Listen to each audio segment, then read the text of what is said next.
Bonjour à tous, très heureux de vous retrouver pour votre super top 5 du jour. On est de retour à Vincennes ce dimanche 14 décembre au programme le prix de Brière. Une course européenne pour trotteurs de 6 à 10 ans qui va se jouer sur les 2700 mètres de la grande piste. Mais avant de délivrer mon pronostic, n'oubliez pas que c'est parti pour le calendrier de l'Avent sur Génibet du 1er au 24 décembre à la clé. Plein de défis à relever et surtout plein de bonus à encaisser, comme toujours, conditions règlement sur le site de Génibet. Pensez également que pour toute ouverture de compte sur Génibet, actuellement, vous pouvez bénéficier jusqu'à 250 € de bonus de bienvenue, ce qui est plutôt sympathique. Vous pouvez également aller vous abonner à notre chaîne YouTube en appliquant toutes les notifications, ou plutôt en les activant, ça sera un peu plus français. Pour ça, c'est simple, vous allez cliquer sur la cloche. Pensez également, vous pouvez nous retrouver également sur nos réseaux sociaux, style TikTok. D'ailleurs, dès vendredi soir, vous aurez une nouvelle battle avec Naoufel qui concerne notamment les 3 groupes sous la selle de dimanche à Vincennes. Flo Gautreau, bien sûr, direction les réseaux sociaux pour retrouver son prono. Et maintenant, il est temps justement de parler du pronostic de ce prix à Briare. Restez bien avec moi, bien évidemment, jusqu'à la fin de l'émission pour connaître mes impasses. En tête, le numéro 11, Gisou Létang, le 3, Valatonian, le numéro 16, Joliver du Gers, le 14, Freedom, le 6, Giacomo Bello et le 15, Matteo Di Quattro. Allez, on passe à l'analyse, c'est parti avec ma pépite, le 11, Gisou Létang, qui vient de débuter son meeting par un brillant succès sur cette piste, se protéger de Christian Bijon déçoit rarement lorsqu'il daigne rester au trot.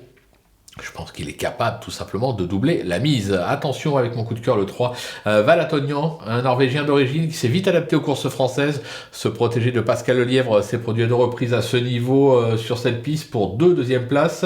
Il peut faire aussi bien ce dimanche. Le bruit d'écurie le 16, Joliver du Gers qui vient d'enchaîner 2 deuxièmes places à Bordeaux et Vincennes. Se protéger de Mathieu Abrivard bénéficie d'un bel engagement au plafond des gains de nouveau pieds nus.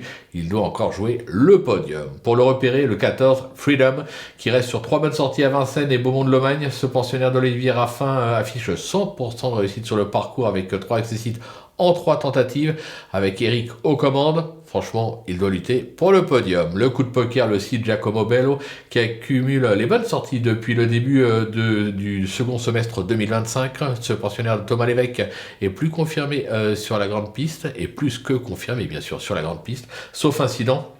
Il doit lutter pour un podium lui aussi. Et enfin, ma petite trouvaille, le 15, Matteo Di Quattro, qui vient de bien se comporter sur la piste du jour avec une 4e place à la clé. Ce fils de Bart Parker n'a d'ailleurs jamais conclu plus loin que 4e sur la grande piste en 3 tentatives.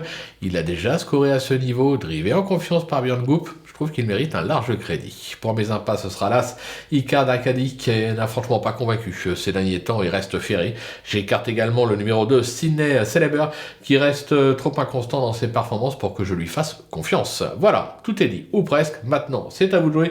Sans oublier que sur Génibet, on peut jouer en fractionné. Alors bon jeu à tous et rendez-vous demain pour un nouveau Super Top 5. On prendra la direction de Cagnes-sur-Mer.